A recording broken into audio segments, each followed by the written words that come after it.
नमस्कार विद्यार्थी मित्रांनो, आद्विक करिअर अकॅडमीच्या यूट्यूब चॅनलवर आपलं स्वागत आहे. आयोग म्हणजे एकदम जोरदार काम चालू आहे विद्यार्थी मित्रांनो. आयोगाने एक मोठा धडाका लावलेला आहे कामांचा. राज्यसेवा पूर्व परीक्षेचा निकाल असो किंवा आन्सर की फर्स्ट आन्सर की असेल त्या दुसऱ्या दिवशी पब्लिश करणं असो किंवा ऑनलाईन परीक्षेचा निर्णय असो किंवा इतर 2027 पासून होणारे अनेक आमूलाग्र बदल असो, तर आयोगाने एक कामांचा धडाका लावलेला आहे आणि त्याच कामाच्या धडाक्याने न शनिवार न पाहता, रविवार न पाहता, कोणताही वार न पाहता आयोग आपलं काम एकदम जोरात करतंय. त्याबद्दल आयोगाचं खरंच खूप खूप धन्यवाद. विद्यार्थी हिताने आयोग झपाटून काम करत आहे. त्याच पद्धतीने आज आयोगाने 14 जून 2026 रोजी झालेली ग्रुप बी पूर्व परीक्षा 2026 ची फायनल आन्सर की डिक्लेअर केलेली आहे आणि या आन्सर की मध्ये काही महत्त्वाचे 2 बदल झालेले आहेत, त्याबद्दल आपण बोलणार आहे. आणि या फायनल आन्सर की नंतर कट ऑफ मध्ये काही परिणाम होणार आहे का याबद्दलही आपण बोलणार आहेत. सो विद्यार्थी मित्रांनो, शेवटपर्यंत हा व्हिडिओ नक्की बघा. तुम्हाला कट ऑफ काय लागेल याबद्दल प्रेडिक्शन करणार आहोत. तर चला सुरुवात करूया. बघा विद्यार्थी मित्रांनो, आयोगाने एक हा प्रश्न जो आहे 97 क्रमांकाचा, खरं तर ए सेट नुसार अगोदर बहुतेक आयोगाने याचं उत्तर 4 असं दिलेलं होतं आय थिंक, बरोबर. म्हणजे गाळाच्या जमिनी या सुपीक असतात. आता हे बरोबरच आहे विधान आणि आपल्याला नॉर्मली माहिती आहे की काडी कापसाची जी रेगूर मृदा आहे यामध्ये कापूस वाढतो, पण आयोगाने याचं उत्तर चेंज करून आता क्रमांक 1 असं दिलेलं आहे. काय दिलेलं आहे? क्रमांक 1 असं उत्तर दिलेलं आहे. आय थिंक हे उत्तर होतं 4, लक्षात राहू द्या.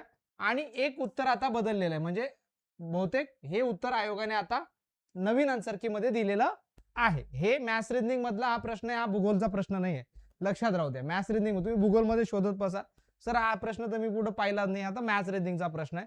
सो याचं एक उत्तर आयोगाने दिलेलं आहे, म्हणजे कापसाच्या गाड्याच्या जमिनीत वाढ होते, कापसाची गाळाच्या जमिनीत वाढ होते आणि गाळाच्या जमिनी ह्या खूप सुपीक असतात. सो आता थोडंसं कॉन्ट्रोवर्शियल क्वेश्चन आहे.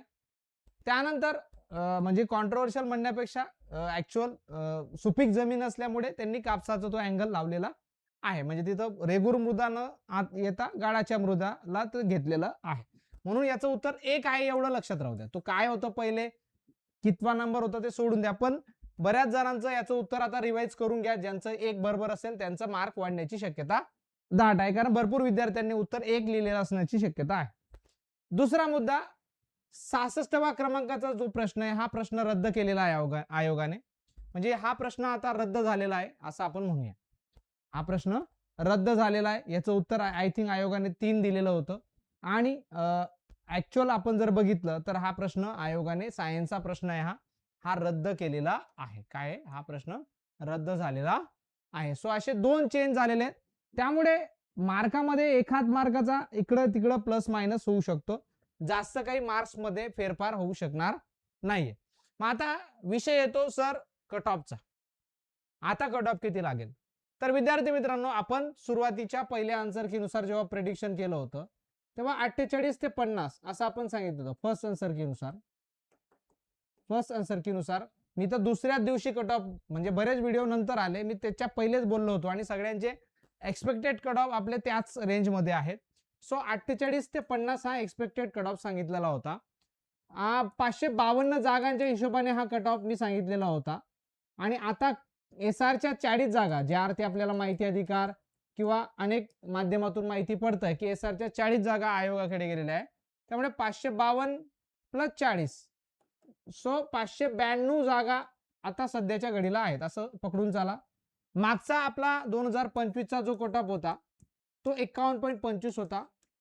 ओके, आता हा 50च्या वर जाईल का, तर काही सांगता येत नाही. यामध्ये आता बदल होऊ शकतो, कारण वाढलाय का कमी झालाय हा एक महत्वाचा मुद्दा. जागा न वाढल्यामुळे कट ऑफ जो आपण म्हणत होतो की 47 किंवा 48 पर्यंत खाली येऊ शकतो, तो कदाचित तो खाली येण्याची शक्यता खूप धुसर झालेली, खूप रेअर झालेली असं मी म्हणेल, कारण तो तेवढा खाली आता येणार नाही. मग तो काय राहू शकतो, तो 48 ते 50 या दरम्यानच राहील, जो मी फर्स्ट आन्सर की नुसार सांगितला. तो काही फार बदलणार नाही, उलट प्लस एखाद मार्क्स तो जाऊ शकतो पुढे. मायनस होण्याची शक्यता खूप कमी आहे 48 ची आहे, तो या दरम्यानच 49-50 या दरम्यानच तो लागण्याची शक्यता आहे. गेला तर 1 मार्क प्लस जाऊ शकतो, हायेस्ट म्हटलं तर. म्हणजे तो या दरम्यानच, हीच रेंज आपल्या पहिल्या आन्सर कीनुसार जी आपण दिली होती तीच आपण कंटिन्यू करणार आहे, जरी या 40 जागा वाढलेला. हा, आपली एक्सपेक्टेशन काय होतं की साधारण 200-300 जागा वाढू शकतात.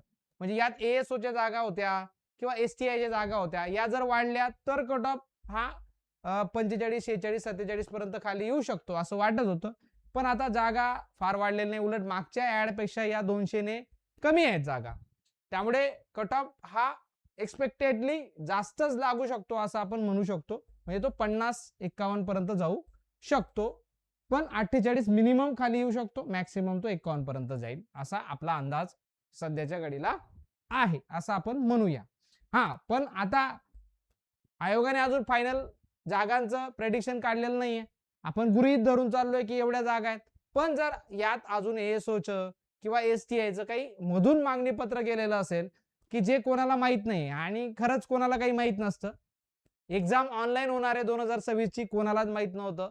एवढे मोठे बदल 2027 मध्ये आयोग करणार आहे, 2 प्रिलिम घेणार आहे, 3 प्रिलिम, कोणालाच माहित नव्हतं.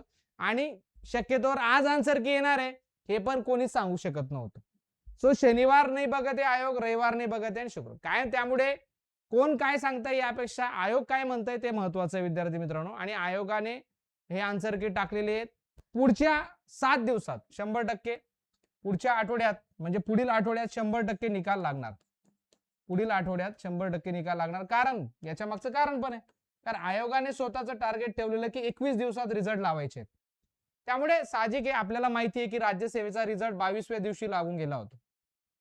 आताही तुम्ही बघा, पशुवैद्यकीय परीक्षा झाली, तिचा निकाल अवघ्या 14-15 दिवसात लागलेला आहे तो पण निकाल. म्हणजे आयोग अगदी फास्ट आणि स्पीडने काम करत आहे. म्हणजे तो पण 14-15 म्हणजे 21 दिवसात साधारण लागलेला आहे. तर कारण गट ब पूर्वच्या अगोदरच ती परीक्षा झाली होती. त्यामुळे फास्ट आयोग लावतोय, 21 दिवसाचं टार्गेट आयोगाचं आहे. त्यामुळे एक्सपेक्टेड आहे की पुढील आठवड्यात 100% तो कधीही निकाल पुढच्या रविवारपर्यंत येऊ शकतो. आता मी म्हणणार नाही की शुक्रवार, रविवार, शनिवार, आयोग शनिवार, रविवार सगळ्या दिवशी काम करतंय, हे आपल्याला चांगलं माहिती आहे. त्यामुळे शक्यता दाट आहे की आपला निकाल येईल. आता निकाल आल्यावर काय करायचंय, तर 5 डिसेंबरला ग्रुप बी मेन्स आहे. पण जे विद्यार्थी आता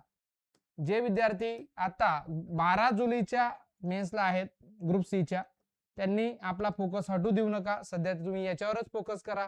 ऑनलाईन ऑफलाईन काय जे काय असेल ते जाऊ द्या, ते होईल. त्याच्या बाबतीत जो काही निर्णय व्हायचा आहे, विद्यार्थी आपला मत मांडताय, आयोगही त्याचा विचार करेल.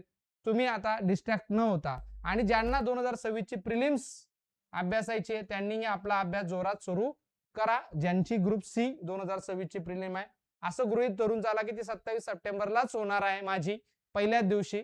त्या अनुषंगाने तुमचं काम तुम्ही चालू ठेवा असं मी म्हणेन. सो विद्यार्थी मित्रांनो, काही अडचण असेल तर तुम्ही कमेंट मध्ये टाकून मला विचारू शकतात. आजसाठी आपण इथंच थांबूया. धन्यवाद.